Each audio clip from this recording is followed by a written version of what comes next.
I just want to say a few words, not much that I can add to what Senator Harkin said.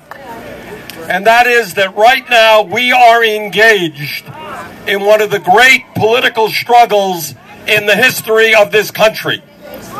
On one side, we have the wealthiest people in America who have never, ever had it so good.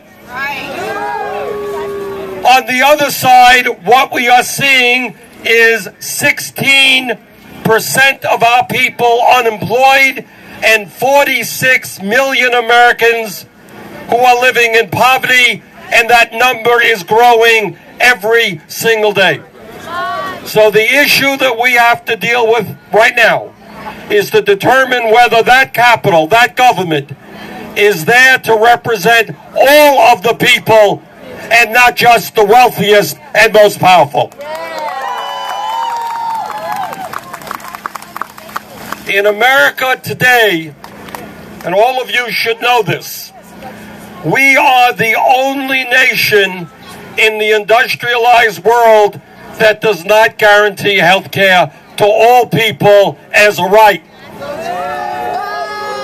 In my view, not only should we strengthen Medicaid, not only should we make sure that children and people with disabilities and low-income people are not thrown off of Medicaid, we should expand Medicaid and Medicare so that every person in this country, regardless of income, has health care as a right of citizenship.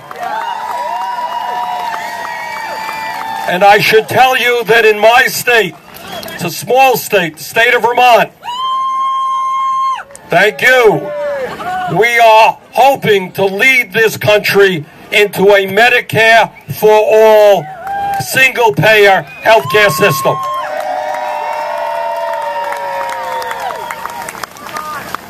People must understand, and why your presence here is so important, is that people must understand that when they talk about making terrible cuts in Medicaid, do you know what they are actually talking about?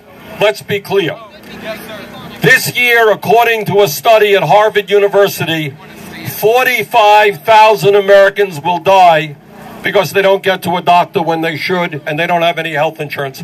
What do you think will happen if we throw more children off of Medicaid, more people with disabilities off of Medicaid, more low-income workers off of Medicaid? What we're talking about is a death sentence. People will die because they do not get to a doctor when they should. In this great country, our job is to make sure that all of our people have health care and not seeing children and working people and people with disabilities dying because they can't get to a doctor when they need to. So our fight now is to make sure that Social Security is not cut, because Social Security is life and death to seniors and people with disabilities. Our job is to make sure that Medicare is not cut or that the eligibility age is not raised. And our job is to make sure that Medicaid remains strong and is not cut. So the last point that I want to make, it is a wonderful sight to see you all here. And I'll tell you why. Because day after day, we have lobbyists coming up on Capitol Hill who come from Wall Street, come from the insurance companies, come from the military-industrial complex. It is wonderful to see grassroots America come to Capitol Hill.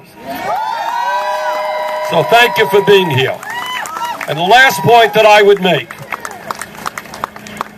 is that if some of our friends want to go forward in deficit reduction, they can ask the wealthiest people in this country to finally start paying their fair share of taxes. They could ask corporations that make billions of dollars in profits to start paying their fair share of taxes. And they can end the wars in Iraq and Afghanistan and use that money to make sure that our people have the health care that they need. Thank you all very much for being here. Look forward to working with you.